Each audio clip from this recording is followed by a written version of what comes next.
Un peu d'humour avec l'ouvrage Voisins-voisines de l'auteur Sainte-Serre, publié chez Éco-Éditions. Le confinement vécu par deux voisins de palier, un homme et une femme ayant des traits de caractère plutôt caricaturaux, des événements vécus jusqu'à l'absurde. Un auteur qui aime jouer avec les mots, pousser les situations à l'extrême et se moquer gentiment de certains travers de ses congénères et de l'absurdité des érudits bien pensants. L'auteur, Christian Rebec, alias Sainte-Serre, après une carrière dans l'œnologie, puis dans les ressources humaines et l'enseignement, a toujours aimé gratter la guitare et composer des chansons à tendance humoristique.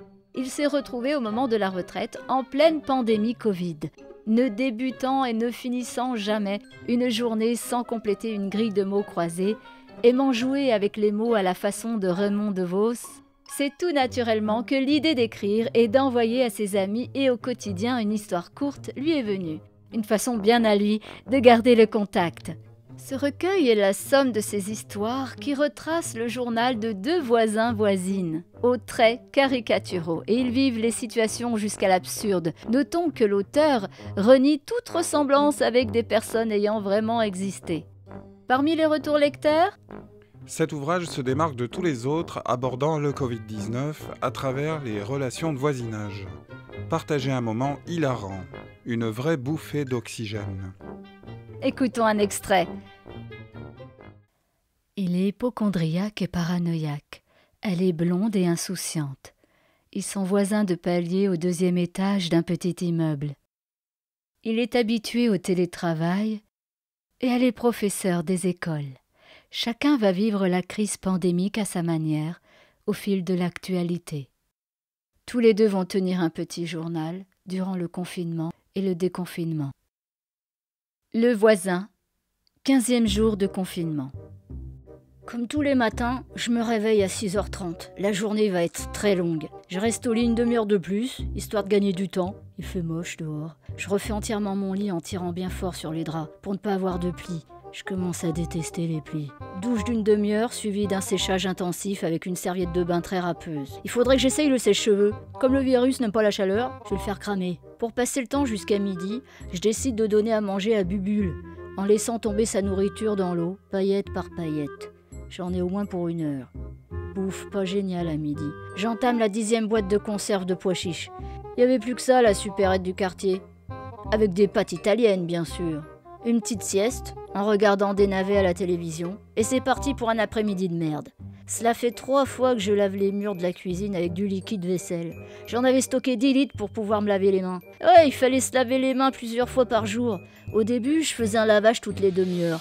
Puis, quand je me suis aperçu qu'à force de frotter, je perdais un peu de peau, j'ai fini par arrêter. Et comme les murs de la cuisine me semblaient de plus en plus sales, j'ai entrepris leur nettoyage de printemps. Je me suis équipée de gants et d'une visière de protection confectionnée avec des bouteilles d'eau en plastique. Génial! Bien entendu, j'essuie les murs avec un rouleau de papier toilette. J'en ai suffisamment pour plusieurs gastros. Légère bouffe le soir avec au menu des pois chiches.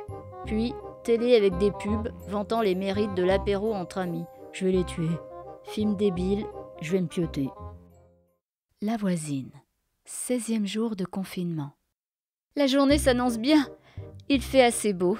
Je vais pouvoir me mettre sur mon balcon et profiter du soleil. À la radio, il paraît que nous devrions porter un masque pour sortir.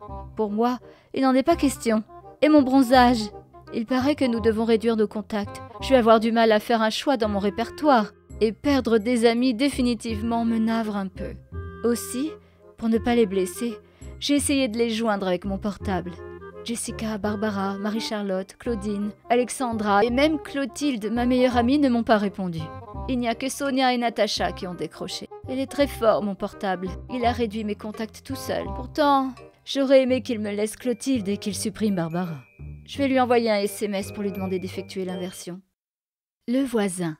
17e jour de confinement. J'ai très mal dormi. Sans doute les pois chiches. Matinée de merde. Bubule me regarde de façon étrange. Un con à la radio a affirmé que le virus pouvait rentrer par n'importe quel trou. Je commence à flipper. Aussi, j'ai découpé une manche d'un pull et j'ai fait une cagoule. Pour protéger les yeux, j'ai mis un masque de plongée. Avec ma visière, je crois être équipé. Pour faire des mots croisés, c'est pas facile. Il faudrait que je puisse mettre mes lunettes sous le masque. J'ai essayé. Pas évident. Les verres se collent à mes yeux et chaque fois que je cligne des yeux, mes cils font office d'essuie-glace. Il va falloir trouver une autre solution. Il me faudrait un masque pour pouvoir sortir. Je vais m'en confectionner un. J'ai le temps et j'ai pas mal d'idées. La voisine. 18e jour de confinement. Il paraît que lorsqu'on marche dans la rue, on peut marcher sur un virus et le rapporter chez soi. Heureusement que je m'essuie toujours les pieds sur le paillasson de mon voisin. C'est normal. Sur son paillasson, il est écrit « Frottez-vous à moi ». Et comme je ne veux pas contrarier le paillasson, il paraît que l'on va être obligé de sortir avec un masque. Maintenant, à la télévision, il y a des cours pour faire son propre masque. Moi qui suis la reine du masque, je n'ai pas besoin que l'on me montre comment faire. Il suffit d'avoir les bons produits. Je vais donner des explications sur mon blog.